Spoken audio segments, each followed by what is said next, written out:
What's going on, everybody? GameShardamus here, giving you some Battlefield 3 today, or tonight, or this morning, whenever you're watching this.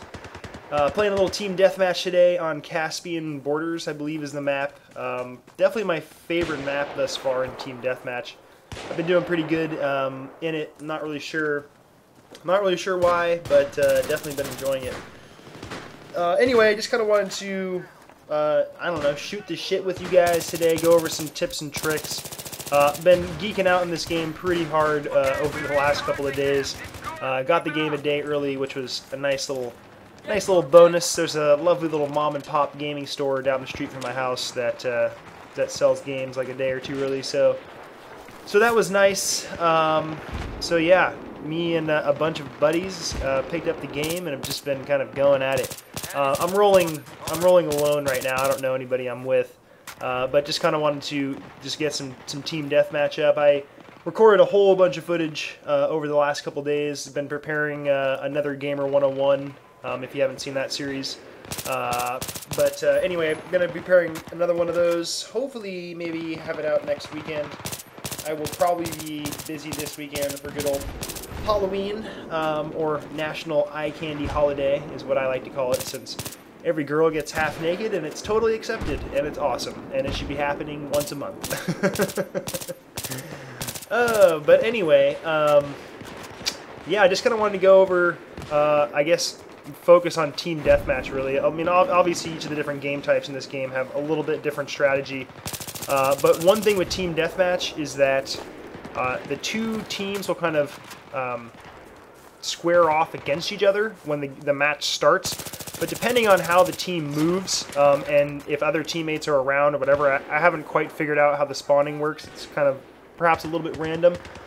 Enemies will spawn sometimes like right on top of you or behind you or whatever, so you really have to be aware and watching your mini-map of like where your team is, where the enemy team is, and just kind of keep that in mind so you don't get too deep on the other side and then all of a sudden, you know, enemies are spawning around you.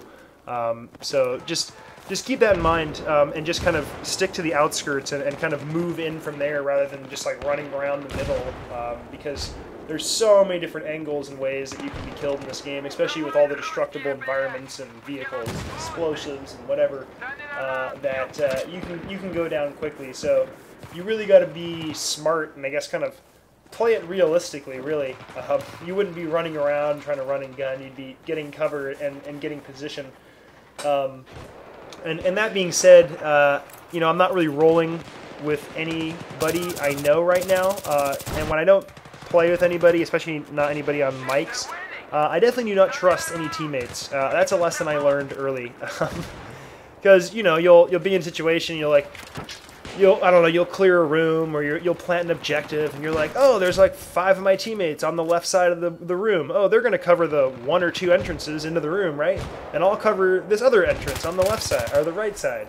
And then, you know, all of a sudden some guy comes up and knifes you from behind and you're like, wow, that guy literally ran through 5 teammates in order to get over to me, was not shot at, and, you know, no one told me that this guy was coming. So, you know, once that happens a couple times, you just kind of give up. You know, if I'm with teammates, though, on these deathmatch maps, it's really nice to try to come and hold one of these middle vantage point buildings. The one I'm in is decent, the one in front of it's good, but I like the one kind of on the far side of where I'm looking right now. That one's nice, and the one to the right is probably the two that I stick to. If you play the maps, you'll know what I'm talking about. There's little stairs you can get up top. So if you're going to snipe and hang out and try to post up, those are good buildings to do so.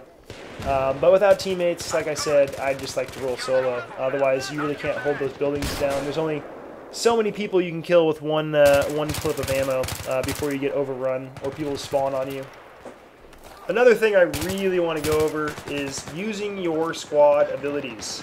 You know, you're given special abilities and support classes for a reason. This game is you know, very team-oriented, and you can seriously double to quadruple your score easily if you really focus on using your support abilities as well as, you know, fighting through the map.